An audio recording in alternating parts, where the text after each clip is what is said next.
Putin భారతదేశంలో పర్యటించడం ఇప్పుడు పక్క దేశమైనటువంటి పాకిస్తాన్లో అలజడి రేగింది. ముఖ్యంగా అక్కడ హ్యూమన్ రైట్స్ యాక్టివిస్ట్ చేసినటువంటి కొన్ని వ్యాఖ్యలు చాలా పెద్ద దుమారమే లేపేశాయి. అతనేమన్నాడంటే, అర్జు కజ్మీ అతని పేరు. అతను ఈ రక్షణ విశ్లేషకుడు ఖమర్ చేసినటువంటి ఒక ఇంటర్వ్యూలో కొన్ని నర్మగర్భ విషయాలు చెప్పాడు.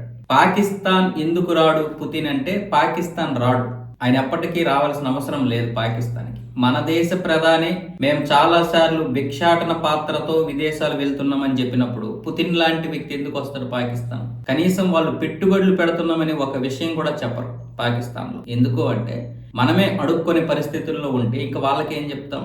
భారతదేశం ప్రతిదీ కూడా డబ్బిచ్చి కొనుక్కుంటుంది, లేదనుకుంటే తన టెక్నాలజీతో రష్యాతో కలిసి ఏదైనా చేసుకోగలుగుతుంది. ఆ స్థాయికి భారత్ వెళ్ళగలిగింది. మనం మాత్రం ఇంకా ఇక్కడే ఉండిపోయాం. ఇప్పటికీ మనం అనేక దేశాల మీద ఆధారపడుతున్నాం. కాబట్టి పుతిన్ లాంటి వారు మన దేశం రారు అంటూ ఆయన చేసినటువంటి వ్యాఖ్యలు ఇప్పుడు షాబాజ్ షరీఫ్ యొక్క పార్టీకి మంట కలిగించాయి. అక్కడ చాలా మంది ఈ హ్యూమన్ రైట్స్ యాక్టివిస్ట్ అర్జు కజ్మీన్ అయితే విమర్శిస్తున్నారు. ఎవరు ఏ దేశం వస్తే మనకెందుకు, మన దేశం పరిస్థితి ఏంటో మనం చూసుకోవాలి కదా అని. కానీ ఇక్కడ ఈ రక్షణ విశ్లేషకుడు ఖమర్ చీమా చేసినటువంటి ఇంటర్వ్యూలో పుతిన్ లాంటి వ్యక్తి పాకిస్తాన్ ఎందుకు రాడు, భారతదేశం వచ్చాడు కదా, చైనా వెళ్తున్నాడు కదా, పక్కనే ఉన్నటువంటి మన దేశం ఎందుకు రాడు అని అడిగినందుకు చేసినటువంటి వ్యాఖ్యలు.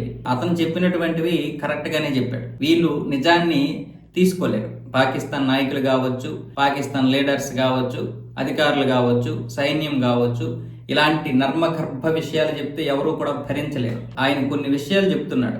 భారతదేశం కేవలం డబ్బిచ్చి కొనుక్కోవడం మాత్రమే కాదు, ఆ స్థాయికి వెళ్ళగలగడానికి భారతదేశం ఇన్నేళ్లుగా చేసినటువంటి ప్రయత్నాలు, ఫలితాలు ఏంటి, వాటిని మనం విశ్లేషించుకోవాలి. మనకి వాళ్ళకి ఒకేసారి స్వతంత్రం వచ్చింది, కానీ భారతదేశం ఈ రోజు చూసుకున్నట్లయితే ప్రపంచంతో పోటీ పడే స్థాయికి వెళ్ళింది. తన జీడిపిని కూడా ఈరోజు పెంచుకుంటుంది. కానీ మనం ఎక్కడున్నాం? ఇంకా అప్పులు కావాలి అని అడుక్కుంటున్నాం అమెరికా లాంటి దేశాలని.